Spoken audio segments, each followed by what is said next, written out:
ધોરાજીમાં સ્ટંટબાજને stunt કરવા મોંઘા પડ્યા। રાજકોટના ધોરાજીમાં બાઇક પર સ્ટંટબાજી કરવી યુવકને ભારે પડી ગઈ। પોરબંદર નેશનલ હાઈવે પર યુવકે જોખમી રીતે બાઇક ચલાવી સ્ટંટબાજી કરી। એટલું જ નહીં, તેણે પોતાના જોખમી સ્ટંટનો વિડીયો સોશિયલ મીડિયા પર પણ વાયરલ કર્યો।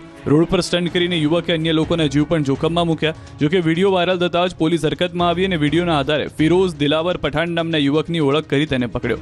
પોલીસે યુવકને કાયદાનું ભાન કરાવ્યું, સાથે જ કડક સંદેશ પણ આપ્યો કે આવી પ્રવૃત્તિ પર સખત કાર્યવાહી ચાલુ રહેશે। થાનમાં ફ્રીજમાં બ્લાસ્ટ થતા મકાનમાં આગ।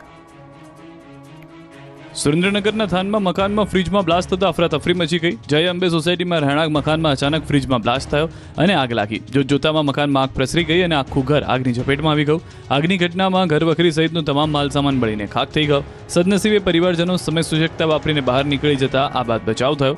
આગના કારણે ધુમાડાના ગોટે ગોટા નીકળ્યા। ઘટનાને લઈ ફાયર બ્રિગેડને જાણ કરાતા તાત્કાલિક સ્થળ પર પહોંચ્યું અને ભારે જહેમત બાદ આગ પર કાબુ મેળવાયો। પ્રાથમિક તપાસમાં શોર્ટ સર્કિટના કારણે ફ્રીજમાં બ્લાસ્ટ થયાનું અનુમાન છે।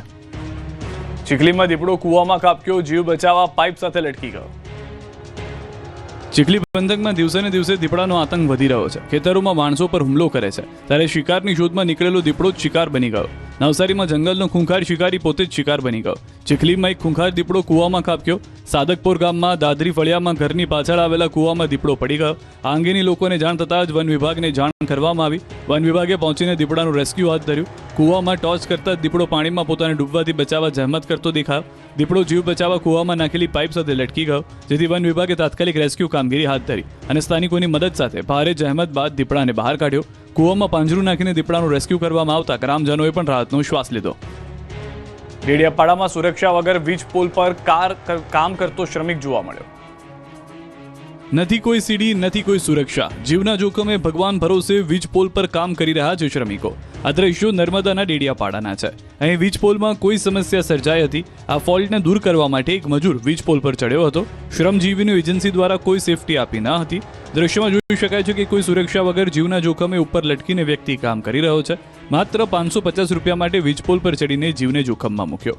હાલ થોડાક દિવસો અગાઉ તિલકવાડા નજીક રેલવેની કામગીરીના દાહોદના 2 શ્રમિકોના મોત થયાની હજુ સહી સુકાઈ નથી, જેમાં 2 પરિવારો નિરાધાર બન્યા અને 2 પરિવારે પોતાના મોભીઓને ગુમાવ્યા। ત્યારે એજન્સી દ્વારા અકસ્માત થાય તેની રાહ જોવાઈ રહી હોય તેમ લાગી રહ્યું છે। પોલીસ બનવા માંગતા યુવાનો થઈ જાવ તૈયાર। ગુજરાત પોલીસમાં પીએસઆઈ અને લોકરક્ષક